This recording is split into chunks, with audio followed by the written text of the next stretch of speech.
उपचुनाव में पार्टी की तरफ से प्रशांत किशोर जी को हमारा उम्मीदवार बनाया कि बांकीपुर में हर कोई बीजेपी की सरकार के खिलाफ है और एनडीए का जो गवर्नेंस है उससे बहुत ज्यादा क्रोधित हैं। जनसुराज का उम्मीदवार हमारे पार्टी के सूत्रधार प्रशांत किशोर जी ही। नमस्कार, खबर पॉइंट देख रहे हैं आप। मेरा नाम है अनिकेत पाठक। तो क्या प्रशांत किशोर बांकीपुर से चुनाव लड़ेंगे?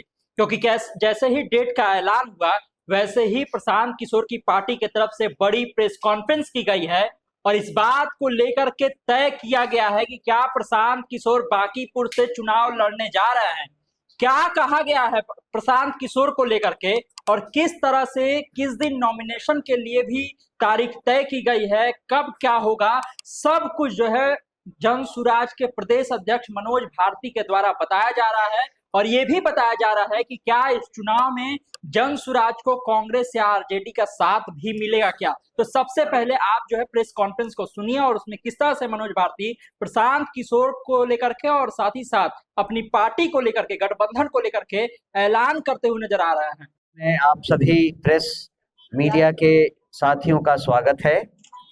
जैसा कि उबैदुर रहमान साहब ने बताया, ये प्रेस कॉन्फ्रेंस बांकीपुर विधानसभा में जो उपचुनाव होने हैं उसके डेट से संबंधित हैं। अब जब बांकीपुर विधानसभा के उपचुनाव में मुश्किल से 25-26 दिनों का फासला रह गया है, जनसुराज पार्टी ने यह निर्णय लिया है कि हम एक सशक्त उम्मीदवार जनसुराज पार्टी की तरफ से इस उपचुनाव में खड़ा करेंगे। हमारा ये निर्णय पार्टी के कोर कमेटी की बैठक के बाद 5 जुलाई को लिया जाएगा, लेकिन जो पिछले 1 महीने में हमने बांकीपुर के लोगों से बातचीत की है, उनसे इंटरैक्ट किया है, उसके बेसिस पर यह कहा जा सकता है कि बांकीपुर में हर कोई बीजेपी की सरकार के खिलाफ है और एनडीए का जो गवर्नेंस है उससे बहुत ज्यादा क्रोधित हैं।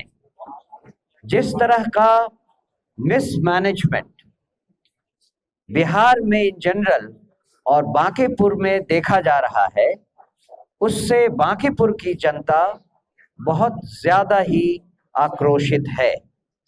उनका ये मानना है कि बीजेपी के और एनडीए की सरकार को एक संकेत देना आवश्यक है कि हम उनके इन गतिविधियों से खुश नहीं हैं।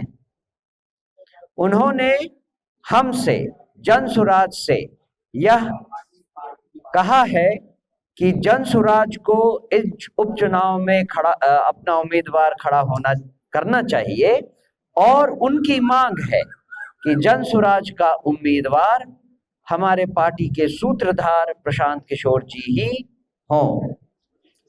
पार्टी के वरिष्ठ नेताओं और कार्यकर्ताओं का भी यही मत बन रहा है कि इन उपचुनाव में पार्टी की तरफ से प्रशांत किशोर जी को हमारा उम्मीदवार बनाया जाना चाहिए। इस संबंध में जो आवश्यक निर्णय है उनकी घोषणा कोर कमेटी में इनको डिस्कस करने के बाद ही की जाएगी और ये निर्णय आपको 5 तारीख को बताया जाएगा। तो आपने सुना किस तरह से जो जनसुराज के प्रदेश अध्यक्ष है मनोज भारती, उनके तरफ से ये कहा गया है कि 5 तारीख का डेट जो है वो तय कर दिया गया है और 5 तारीख को ये तय किया जाएगा कि आखिर जनसुराज की तरफ से उम्मीदवार कौन होगा। हालांकि ये भी कहा गया है कि तमाम लोगों का यही कहना है कि प्रशांत किशोर को ही चुनाव लड़ना चाहिए। जितने भी कार्यकर्ता है, जितने भी नेता और जो लोग बांकीपुर में मिल रहे हैं वो भी यही बात कह रहे हैं कि अगर प्रशांत किशोर चुनाव लड़ते हैं तो तमाम चीजों से ऊपर उठ करके, चाहे वो जाति हो, धर्म हो, तमाम चीजों से ऊपर उठ करके लोग वोट करेंगे और 5 तारीख को नाम का भी ऐलान हो जाएगा। ये लगभग तय माना जा रहा है कि प्रशांत किशोर के नाम का ही ऐलान 5 तारीख को होगा। और साथ ही साथ जब गठबंधन को लेकर के सवाल पूछा गया कि क्या किसी और पार्टी का सहयोग भी मिलेगा इस चुनाव में, तो इससे साफ तौर से इनकार कर दिया गया। मनोज भारती साफ तौर से ये कहते हुए नजर आए कि जंगसुराज अकेले लड़ने के लिए सक्षम है और बिना किसी का साथ लिए हुए अकेले ही लड़ेगी। मतलब ये लगभग तय हो गया है कि प्रशांत किशोर चुनाव लड़ने वाले हैं बांकीपुर से। अब देखना होगा कि 5 तारीख को जब नाम का ऐलान होगा उसके बाद क्या कुछ होगा। तमाम सारे अपडेट के लिए आप इस तरह खबर पर जुड़े रहिए। यूट्यूब पर देख रहे हमारे चैनल को सब्सक्राइब कर लीजिए, फेसबुक को लाइक कर लीजिए। धन्यवाद, नमस्कार।